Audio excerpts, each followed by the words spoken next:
ከምኡውን መንፈሳዊ ሚድያ አብረክስ ሚድያውን በታ ዘላቶ መጠን በዘለዎ መጠን አገልግሎት ይሄበልና ኣሎ በዘጋጣሚ እዚ አብረክስ ሚድያ አቦታትና ምናልባት እቲ እንታይ ዝበሃል አክሰሱ አይህሉን እምበር ምናልባት ትሪኡ እንድሕር ኮይንኩም ዩቱብ ዶ ካልእ ዶ ትሪኡ ተኮይንኩም ካብ ቲክቶክን ካብ ካሊእ መንፈስን ምርአይ ቃል አምላክ ዝመሓላለፈሉ መንፈሳዊ አገልግሎት መንፈሳዊ ትምህርት ዝወሃበሉ ሚድያ እዩ አብረክስ ሚድያ ሚድያና እዩ ሚድያ ከምኡውን እዩ ንሱ እውን እግረ መንገዱ እንተተመልከቱ ጽቡቅ እዩ ዘዕረፈላ ያ ኢና ንብል ዕለተ ሰንበት ግን እሁድ ወይም ደግሞ ሰንበተ ክርስቲያን በቀዳሚ ገብረ እግዚአብሔር ሰማይ ወምድረ መጀመሪያ እግዚአብሔር ሰማይን ምድርን ዝፈጠረላ ዕለት እያ ተባሂላ ሕዙውን ደግሞ ድሕሪ ጎይታና አምላክና መድሓኒትና ኢየሱስ ክርስቶስ ሞት አሸኒፉ ተላዒሉ ዝተሰአላ ዕለት ስለ ዝኾነት ሰንበተ ክርስቲያን ዓባይ በዓልና እያ ካብ ለይቲ ጀሚሩ ስለዚ ብጣዕሚ ዝገርም ኣብዚ ዕለት እዚ ከዓ ኣነ ብዛዕባ እቲ ዕለት እየ ምስጋና ካቅርብ ተላዒለ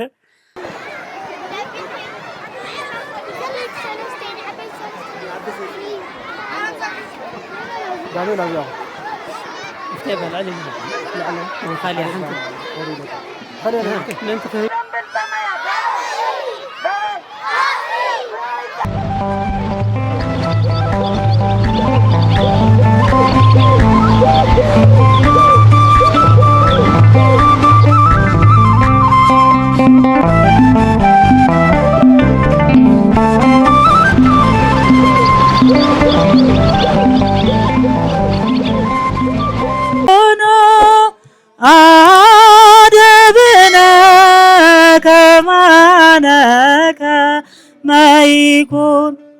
ما يكون عادبنا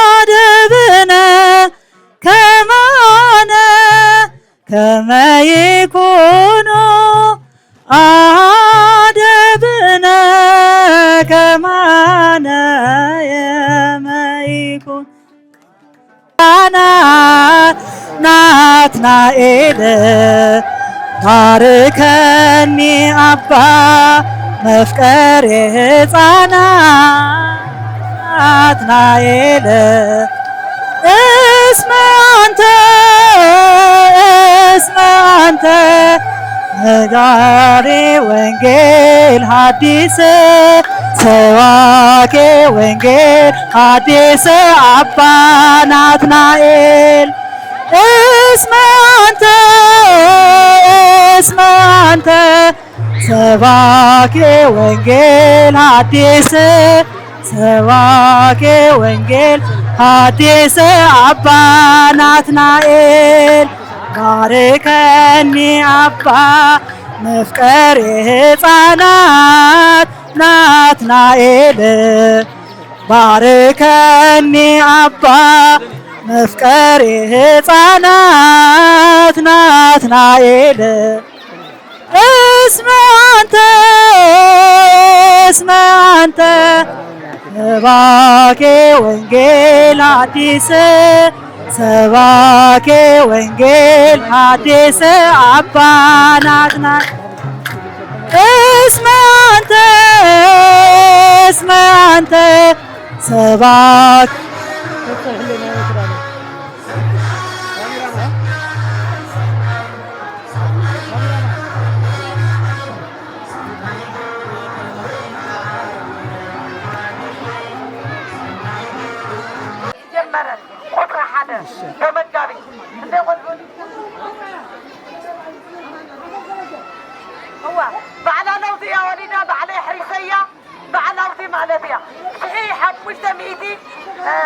قنصات نيرانا نشي حمش تميت قالين مانتا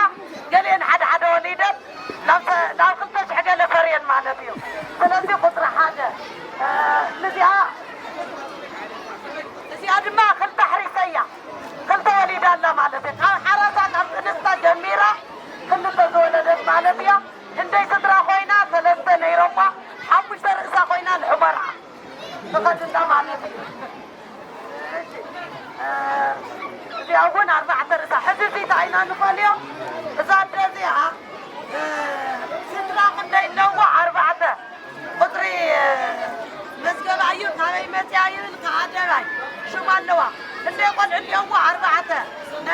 قلع كاردي كنتا 3-4 فوتوغراف على يمسانا إذا حبش ترقصا مسايدة لعيلة دوكمنت فايل هايلة ما فوتوغراف همسانا 4 رقصا حزيزا الكارد ديالنا يقلع ما مجبت معنا ديال قد مزقت سنور عاريقو يغير النقص معنا ديال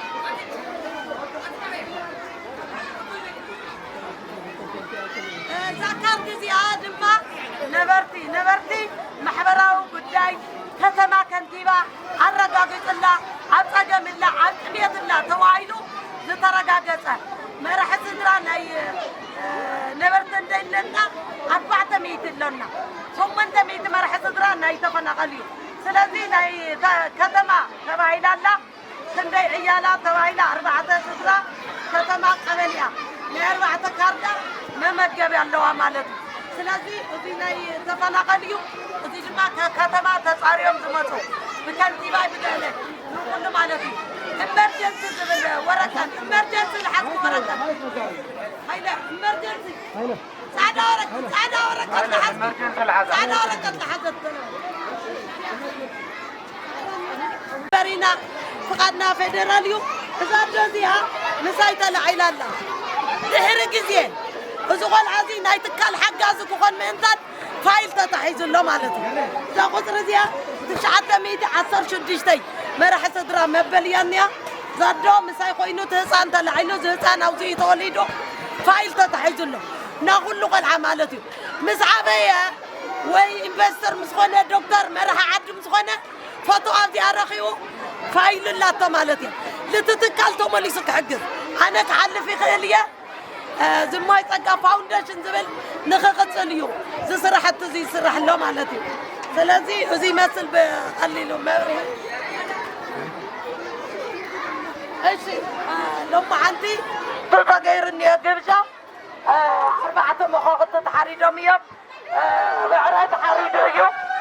مجمي مولو ناي حالات لاني لو خدنا نستي لا سنتميتي انستي انت قدينا نزلوا لعلي 400 ودع وقائي مولو شابينو موزلاو سلطة هذا راح يقول قدم قبل اول عبد روحي خلال مرة لعلي 150 عديت اسقدام قدينانيا 30 لهم انتي عاوزين نحنا يقرينا إلهم أتو دانيال خدايم جماري تويترو يرجع لهم سيوم نسمنا سدرا ترقيهم عندهم عقلية الكوي حديثات الإنسانات لما عندي كسرنا لسانا ويو كرستان خاصركو مداني عدم أفضركو إلن عندي ترقيهم الدو مضعباتا جنبور أمي فلتوهم يوم وعكال دمالهم عندي ريمو من يوم بدي مثل قديم قرو خدانا يديتات تنحدرين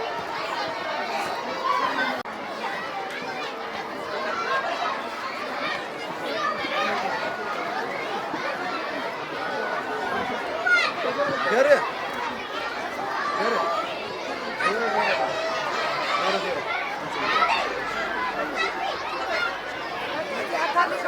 أبتر عند تقبله.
دانيال أبيض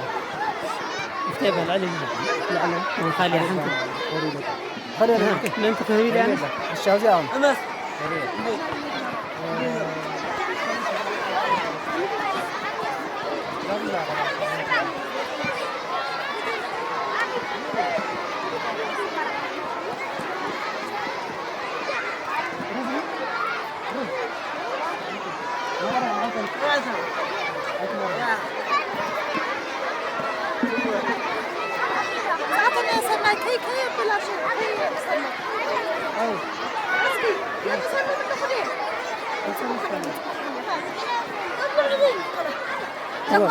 داني أباسه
ኦ ናትናኤል ኢታጎነዲ ርእየ ቀለማተ ደቂቀ ከርስከ ዘኮነ ነዳየ አምጣነ ብሩህ ገጽከ ይከውነነ ሲሳየ ይመሰላሉ። እሺ ለመስቀል ዘኖልዌል ሁለተኛ ያው ዛምላኪ ኻላይ ማለት እዩ እዛ ማሕርኛ አብያትንላ ለመስቀል ዘኖልዌል ምልእተ ጸጋ ዘሊቀ ታፈቅር ምግባራ በዓለም ተአውቀ እምን እሳት ረሃብ እስመ አውፅአት ደቂቀ ገብርኤል ነው። ለመስቀል ዘኖልብየል ምልእተ ጸጋ ዘሊቀ ታፈቅር ምግባራ በዓለም ተአውቀ እምነ እሳት ረሃብ እስመ አውፅአት እስመ አድሃነት ደቂቀ ሊቃውንተ ምድር ኩልነ ሊቃውንተ ደብር ኩልነ ሊቃውንተ ምድር ኩልነ በብዝሃ ጸሎት ወጾም ዘሄነኮ ዘእዝራ ሊቃውንተ ምድር ኩልነ ሊቃውንተ ደብር ኩልነ በብዝሃ ጸሎት ወጾም ዘሄነኮ ዘእዝራ ንርድኦሙ ዘልፈ ለሐዋርያት ሐራ ወታደሮች በበረሃ ያሉ ንርድኦሙ ዘልፈ ለሐዋርያት ሐራ በዘዘእሉ መዊእ እምድህረ ዋሂድ ወርህ ከመ ንትራከብ ህሞራ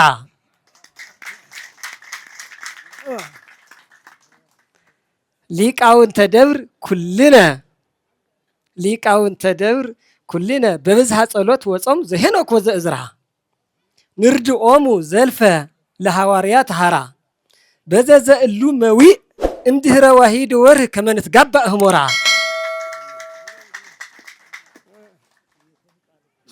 ፍጹመ ኢትነብር ዋዜማ ዋዜማ ፍጹመ ኢትነብር ምስሌሁ ለጸር መርአውየ ብዙ ህማም ፍጹመ ኢትነብር ምስሌሁ ለጸር መርአውየ ብዙ ህማም መርአት መርየተ ሁመራ ዘገጻ አዳም መርአት መርየተ ሁመራ ዘገጻ አዳም አምጣነ መሪ እስመ ሁመራ መርአት ኢታፈቅሮ እንቅድም ከቀድሞም አትወደው ኣብ ቀደም ጀሚራ ይትፈልጦም ተውሒዞማ ዘለው እዩ ፍጹመ ኢትነብር ምስሌሁ ለጸር መርአውየ ብዙ ህማም መርአት መርየተ ሁመራ ዘገጻ አዳም እስመ ሁመራ መርአት ኢታፈቅሮ እምቅድም ለወልደ አይሁድ ጸር መርአዊ ዘደም ዘአልወቱ ዳሂና ሰላም ስላሴ ስላሴ እንዶር ስደተ ህርየ እንዶር ስደተ ህርየ ዘነስኦ ለዮሴፍ ህዝበ ህሞራ እንዶር ስደተ ህርየ ዘነስኦ ለዮሴፍ ህዝበ ህሞራ እምላኢሌሁ ለዮሴፍ ህዝበ ህሞራ ይወፃ እምላኢሌሁ ለዮሴፍ ህዝበ ህሞራ ይወፃ እስመ ዮሴፍ ውልደ ሁመራ እክለ ዳሂን ጸልአ ወለ እስመ ዮሴፍ ውልደ ሁመራ እክለ ዳሂን ጸልአ ወሆሳኢና ሚጠተ እንተ ቀዳሚ አምጽአ እግዚአብሔር ለዘጸዋአ ህዝበ እስራኤል ዮሴፍ ውልደ ውዋአ ህዝበ እስራኤል ለዮሴፍ ወልደ ውዋአ በጊዜሁ ኢተረክበ ስብአ መድኃኒት በጊዜው አልተገኘውበትም። በጊዜሁ ኢተረክበ ስብአ። እሺ አመሰግናለሁ። ምስራቀ ፀሐይ እስከ ነዓርብ ይትዓኰት ስሙ ለእግዚአብሔር ለዓለመ ዓለም ሰአሉ ጻድቃን በእንተ ኃጥኣን ጸልዩ ጽኑዓን በእንተ ድኩማን ንርከብ ገጸ በሃቤሁ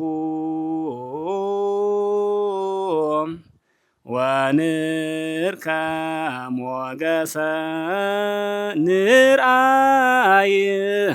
ገጸ በሃቤሁ ወንርከብ ሞገሰ በቅድሜሁ ከመ ኢንታፈር አመ ይመጽእ በዘዚአሁ ስብሐት ወበዘዚአሁ አኮቴት ሃሌሉያ ወበዕለተ ሰንበት ለከ ንፍየኑ ስብሐተ ወአኮቴተ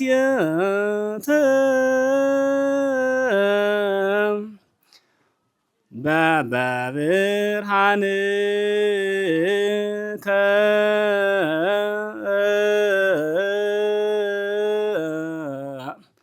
ንርአይ ብርሃነ ወበጽድቅከ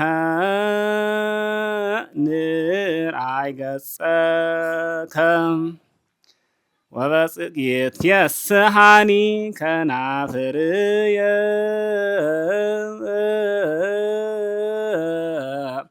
ይትፌስሐኒ ከናፍርየ ሶበ እስየብህ ወእዝየምህ ለከ አምላኪየ ቅዱሰ እስራኤል ይእዜኒ ወዘልፈኒ ለዓለም ወለዓለመ ዓለም ለዘሰርዓ ለነ ሰንበታተ ለዘወሃበነ ጾመ ቅድስተ ሎቱ ንፍየኑ ስብሐተ ጸሎትክሙ ጽንዕት ሃይማኖትክሙ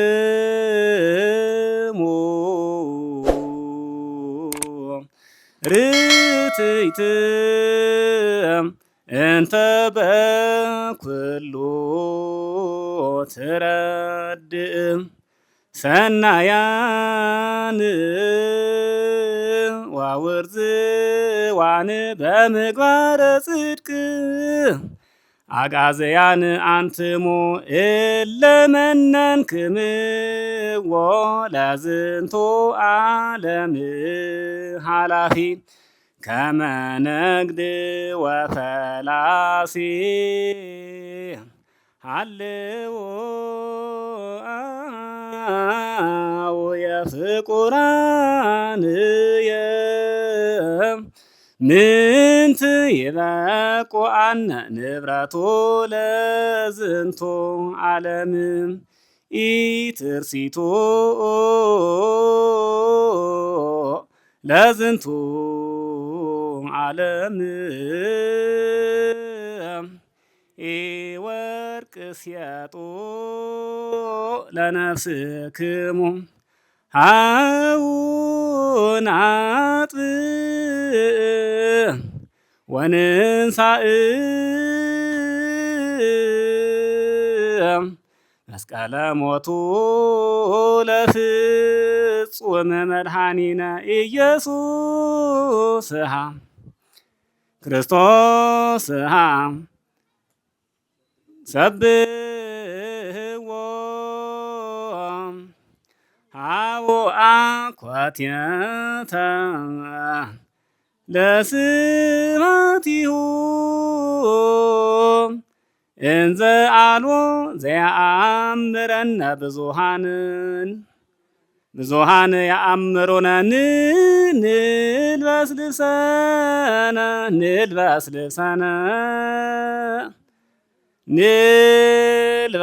ልብሰነ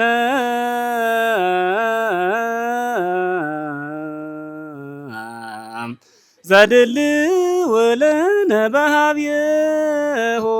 ማኅደርነ ዘበሰማያት እስመ ለዓለም ኄር ናትናኤል أنت ألبك جاية هير ناتنايل زمن مقارم سناي أبيه بكل زمن ولእግዚአብሔር ተቀንየ በኩሉ ዘመን ወለእግዚአብሔር ተቀንየ ሄር ናትናኤል ዘበግብረ ሰናየ አብየ በኩሉ ዘመን ወለእግዚአብሔር ተቀንየ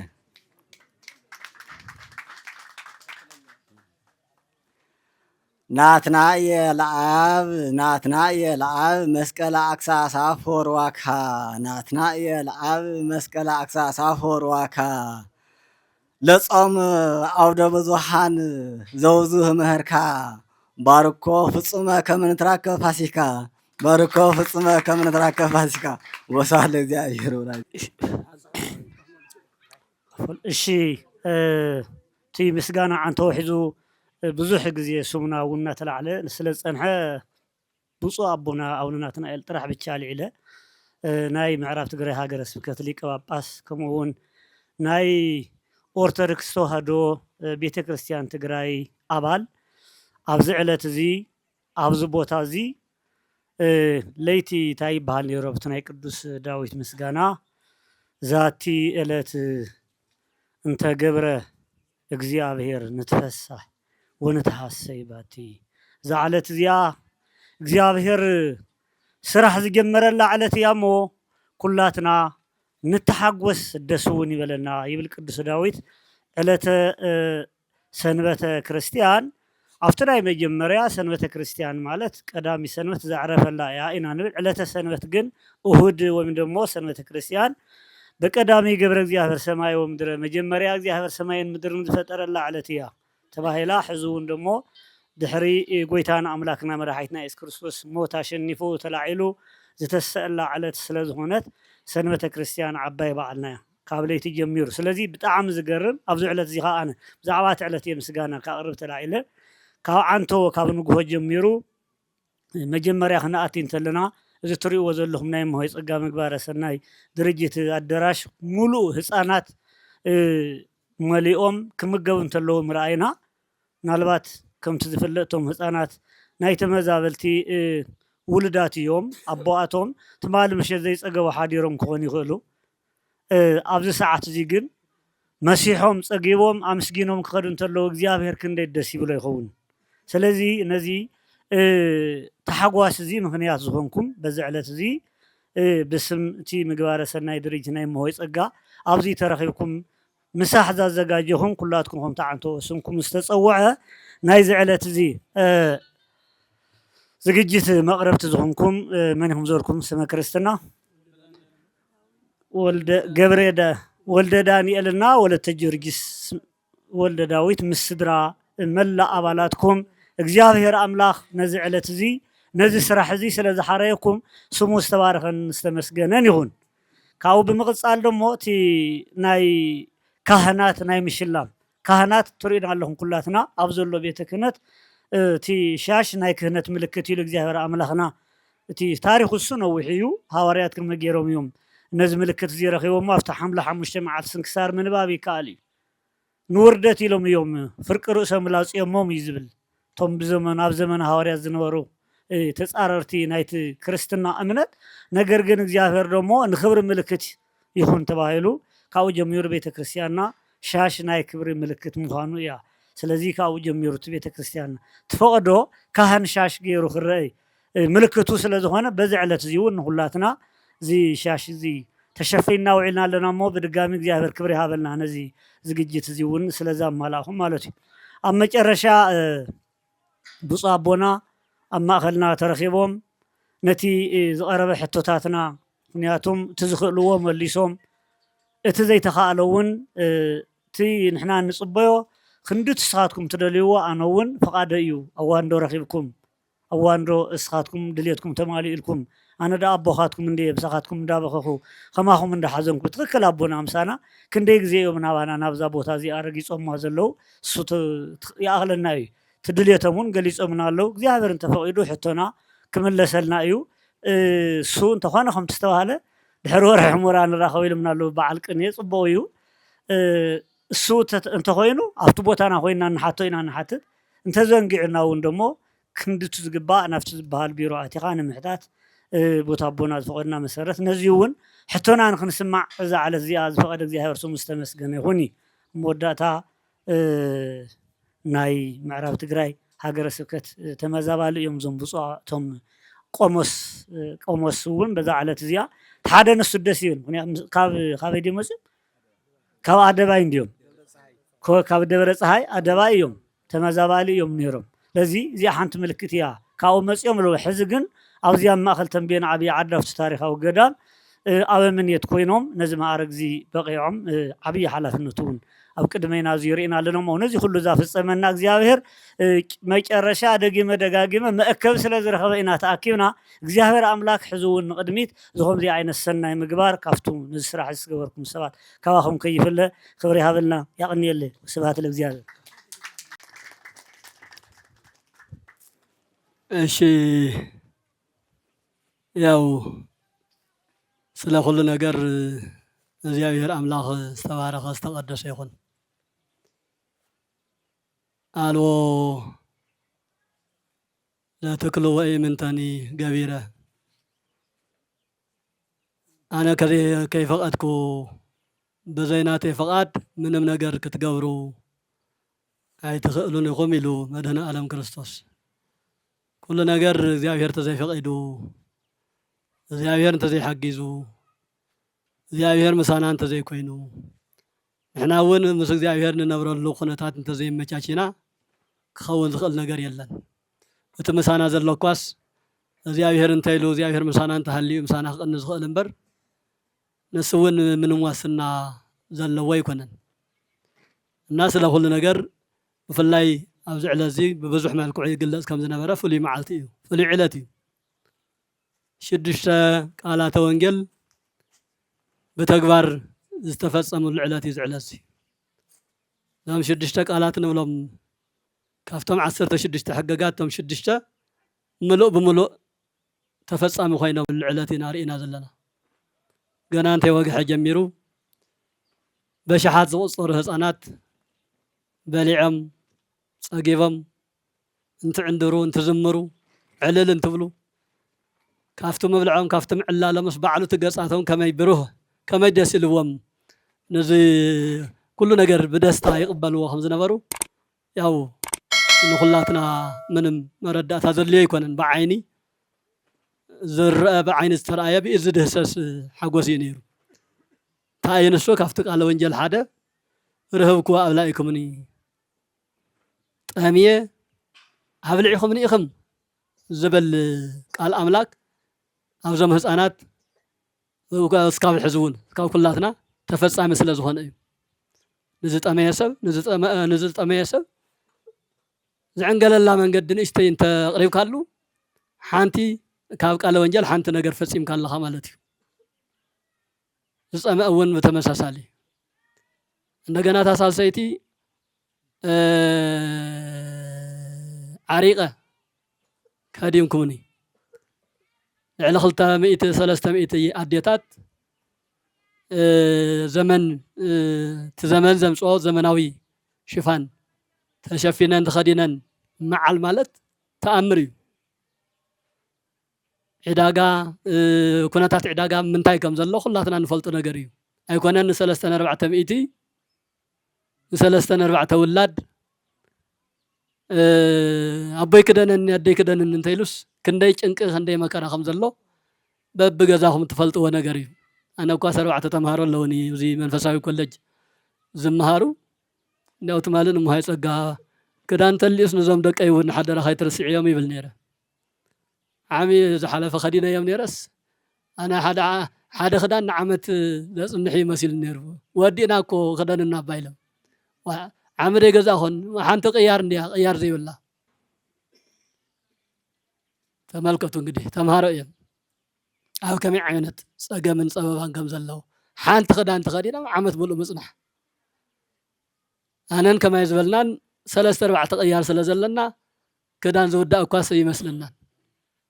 ክዳን ዝቀያየር ተኮይኑ 4-5 ዓመት 10 ዓመት እውን ይፀንሕ እዩ መቀየር ተዘይብሉ ግን ዓመት እውን ይፀንሕ ኣለካ እና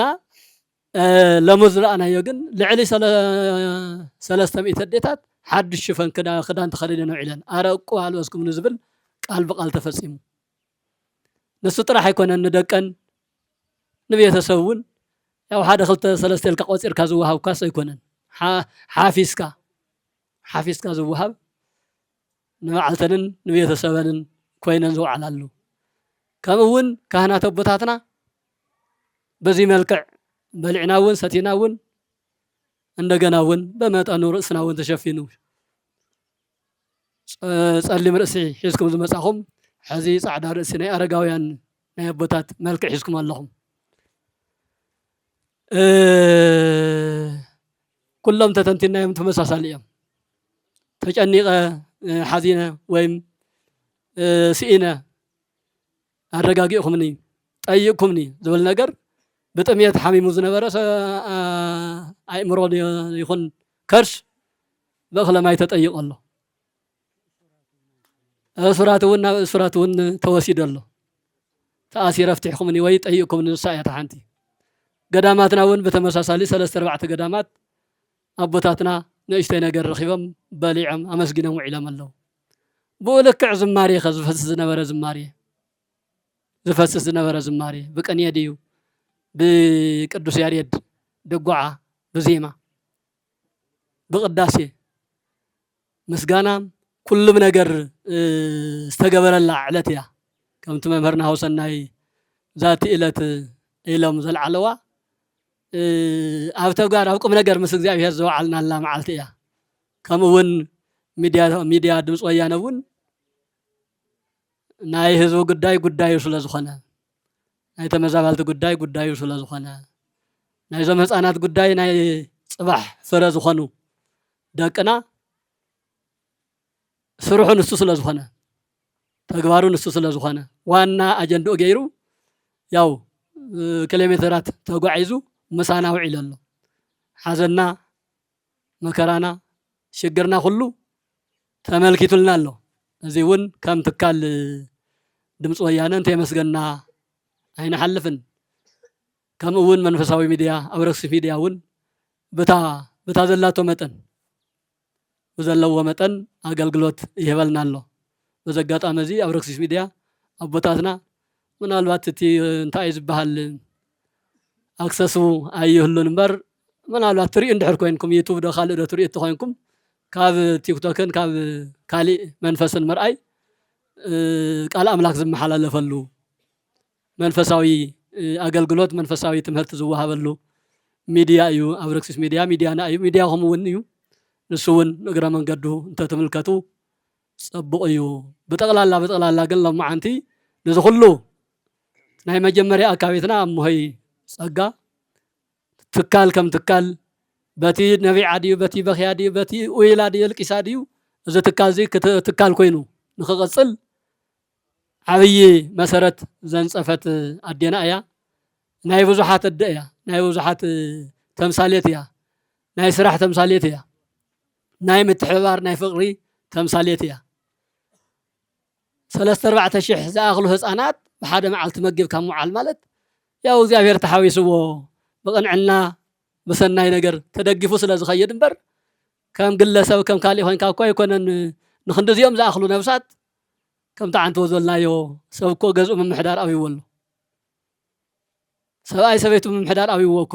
كلاتنا كو بمتأنو جزالاتنا وجولاتنا كما يكمن محدرا كما ينبر كم زلنا كلاتنا نفلت أنا قريو جن كسرحية ندحري لوسف زي هيرك حق زنيو زعق ما يكسرحية هنقصاقسية انت يلوس كسرح 5 خلق حدا عباي مرأيا ولادتنا يا مو زي ما هي صقات كال مغواره سناي فاونديشن اقواقيما ببغزيو بتغبرم من نقحن منقسقاسن يهو كم تكال يقصللو زي عبي مسغانا عبي حاجز يدليا بميديا بيلكم تدامصنا خلاحاتكم كم زيوم زولو تكالات عدنا كهلو قدي زحمامه زسانه محدر السانه معرف السانه زعرف اللهم زعنقل اللهم تكالات انت زي هاليومنا زو موز زلو فا هصانات ኣብ ሜዳ እንተወዲቖም ኣብ ፅርግያ እንተወፂኦም ክንደይ መከራ ከም ዘለዎ ነቶም ህፃናት ጥራሕ እንተይኮነስ ነቲ ነባሪ ሰብ እውን ክንደይ ሽግር ከም ዝኾነ ማንም ዝፈልጦ እዩ ጎዳናታት ትግራይ ሎሚ እዞም ኩሎም ህፃናት ዝልምኑ ዘለዉ ከምዚ ዓይነት ትካል ሃኒፅና ስለ ዘይፀናሕና እዩ መቐለ ኪዱ ዓዲግራት ኪዱ ኣክሱም ኪዱ በየመንገዱ ዝሰርሕ ንስራሕ ተዘርጊሑ ዝነበረ ኢድ ንልመና ተዘርጊሑ ብፍላይ ህፃናት ደቂ 4 ዓመት ደቂ 10 ዓመት በልመና መንፈስ እንትጓዓዙ ምርኣይ ክንደይናይ ውሽጥኻ ይሰብር እዚ ዝፈጠሮ ከምዚ ዓይነት ትካል ዘይምፅንሑ እዩ ኣብ ካልእ ከባቢ ብዝተፈላለየ መልክዑ ዝተፈላለየ ትካላት ኣለዉ ኣብ ዓድና ግን ሓደ ክልተ ቅልቅል እኳ እንተልዮንስ እምብዛ ዝሕገዛ ስለ ዘይኮና ቅልቅል ኢለን እየን ዝጠፍኣ እዚ ግን ከምዚ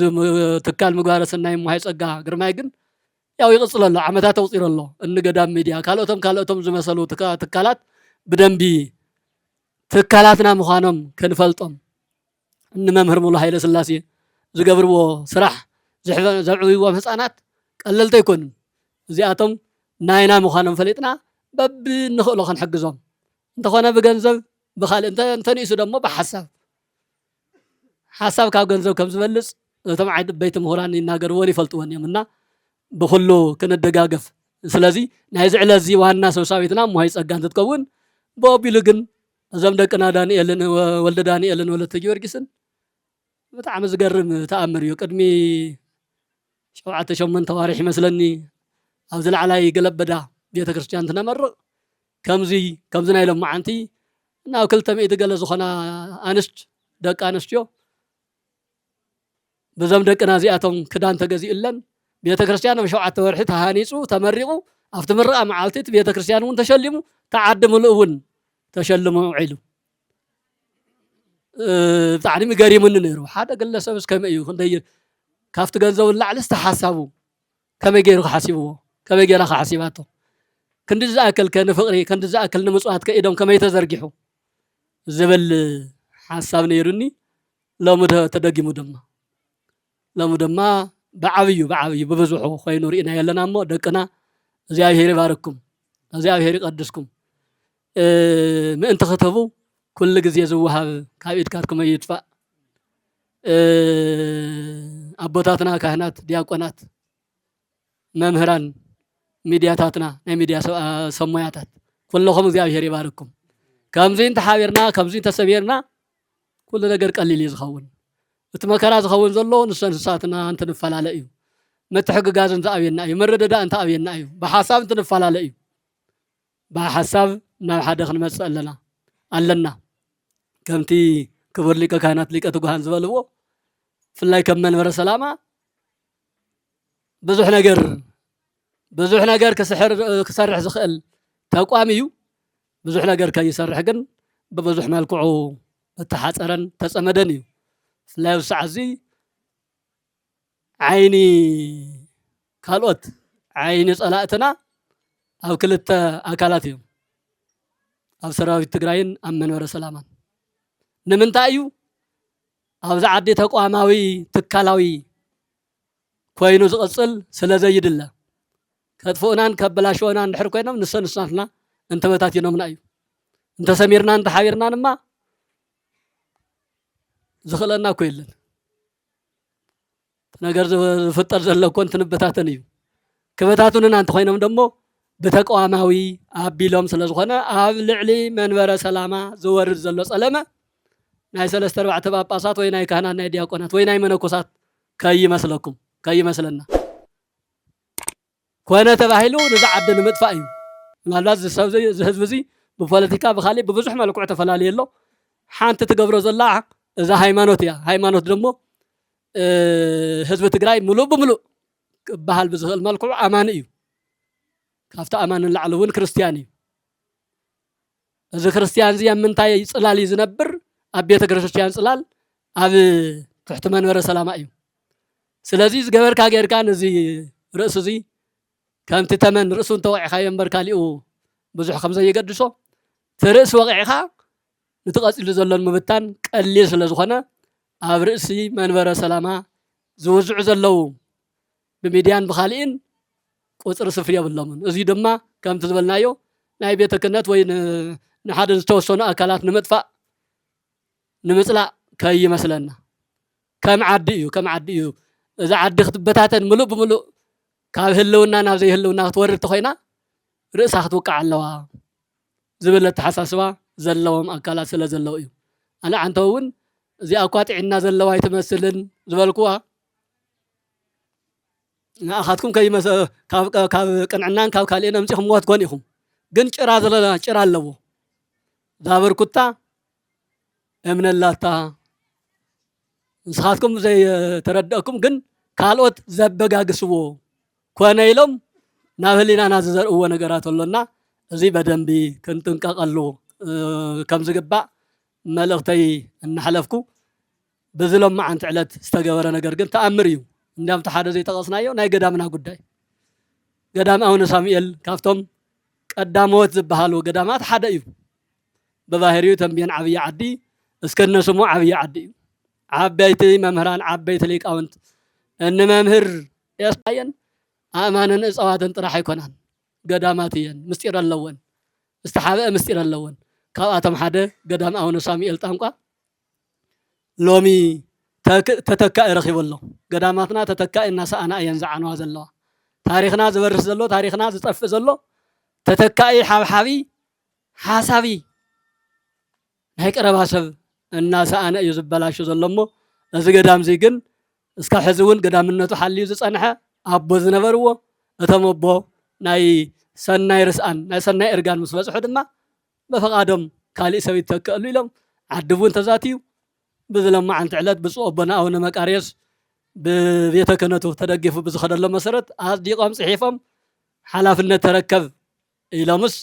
እቲ ሓላፍነት ሕዚ ኢድ ብኢድ ነረኻኽብ ኣለና እዚ እውን ዓብይ ናይ ታሪክ ዝተፈፀመሉ ዕለት ስለ ዝኾነ ክርስዖ ዘይግባእ እዩ እሞ እዚኦም ዝመሳሰሉ ነገራት እናበልና ክንውዕል እግዚኣብሔር ስለ ዝፈቐደ እዩ እሞ እግዚኣብሔር ኣምላኽና ዝተባረኸ ዝተቐደሰ ይኹነልና ብዙሕ ሰብ ኣብ ስኻር ይውዕል እዩ ብዙሕ ሰብ ኣብ ባእሲ ይውዕል እዩ ብዙሕ ሰብ ኣብ እስርየት ይውዕል እዩ ንሕና ግን ካብ ተወግሕ ጀሚሩ ለይቲ እውን ኣብ ኣገልግሎት ኣብ ቃል እግዚኣብሔር እስካብ ሕዚ እውን ቃል እግዚኣብሔር ኢና ንናገር ዘለና ስለዚ ዓብይ በረከት ዓብይ ክብሪ ዓብይ ፀጋ ኢና ረኺብና ውዒልና ዘለና እሞ ነዚ ኩሉ ነገር ድማ እግዚኣብሔር ፀጋ ስለ ዝኾነ ፀጋ እግዚኣብሔር ኣብ ኩላትና ይሕደር እግዚኣብሔር ይባርኽ እግዚኣብሔር ይቀድስ ንሃብለቱ ስብሃተ ወአኮቴተ ለእግዚአብሔር ልዑል ወለወላዲቱ ድንግል ወለመስቀሉ ክቡር ይትአኮት ወይሰባ ስሙ ለእግዚአብሔር አምላክነ ወትረ በኩሉ ጊዜ ወበኩሉ ሰዓት በብግዚኡ በብሰዓቱ በብወርሑ በብዓመቱ በብወቅቱ ብፍቅሪ ብክብሪ ብሓጎስ ብሰላም ብጥዕና ሓልዩ ተንከባኺቡ መጊቡ ኣብዛ ዕለት እዚኣ ዘብፅሐና ኣምላኽና ልዑል እግዚኣብሔር ስሙ ንዘለኣለሙ ዝተባረኸ ዝተቀደሰ ይኹነልና ባሪኹ ቀዲሱ ኣብዚ ከም ዘብፅሐና ኩሉ ቀፃሊ ግዜና እውን ዝተባረኸ ዝተቀደሰ ይህን ይህን እንበሃሃለሉ እንዛተየሉ እንረዳደአሉ እንተሓጋገዘሉ ምስ እግዚኣብሔር እንቕፅለሉ ከም እግዚኣብሔር ፈቃድ ናይ እግዚኣብሔር ፈቃድ ስጋ ገዲፍና ፈቃድ ነፍሲ እንሰርሐሉ ሰናይን ክቡርን ዘመን ይዓድለና ነዚ ሰናይ ተግበር ዝፈፀሙ ደቅና ወልደ ዳንኤል ወለተ ጊዮርጊስ ብሂወት ብጥዕና ብክብሪ ብሞገስ ይሓልወልና ናይዚ ኩሉ ኣካቢት ዝኾነ ተደና እሙሃይ ፀጋ እውን ብተመሳሳሊ ዝምግባረ ሰናይ እዚ ናብ ውሉድ ወለዶ ንክሓልፍ ነዴና ፅንዓት ብርትዐ ትዕግስቲ ኣርባዕተ ትካል ኮይኑ በብኸባቢኡ ዝሰኣነ ኩሉ ዝዕንገለሉ ትካል ንኸፍሪ እዚ ኣዶ ትካል ኮይኑ ካልኦት ትካላት ንኽወልድ እውን እግዚኣብሔር ይሓግዝ እግዚኣብሔር ምስ ኩላትና ይኹን ሰላም መዓልቲ ዘውዓለ ተረፈ መዓልቱ በሪኹ ባሪኹ ቀዲሱ ሰላም ለይቲ ይሕድረና ገፀ ምሕረቱ ይመልሰልና ተዋህዶ ሃይማኖትና የፅንዐልና ካብ ምፍኽኻር ካብ ምጭኽኻን የድሕነና ንሰምዖ ዘለና ሕማቕ ዜና ሕማቕ ወረ ብርሑቕ የትርፈልና ዝተመዛበለ ዝተበታተነ ህዝብናን ሓሳብናን ነናብ መረበቱ ነናብ ቁም ነገሩ ይመልሰልና ኣምላኽና ካብ እኖና ቅድስተ ቅዱሳን ንጽሕተ ንጹሃን ድንግል ማርያም በረከት ረድኤት ክብሪ ሞገስ ቃል ኪዳን የሳትፈና ንጅምሮ ዘለና ወርሃ ጾም እውን ጾምና ጸሊና ተማህሊና መልስ እንረኽበሉ ዝርአ ዝድህሰስ መልስ እንረኽበሉ ይግበረልና በሰላም አበርሃነ ትንሣኤ ከብጽሐና አምላክ አቡነ ዘበሰማያት ልናል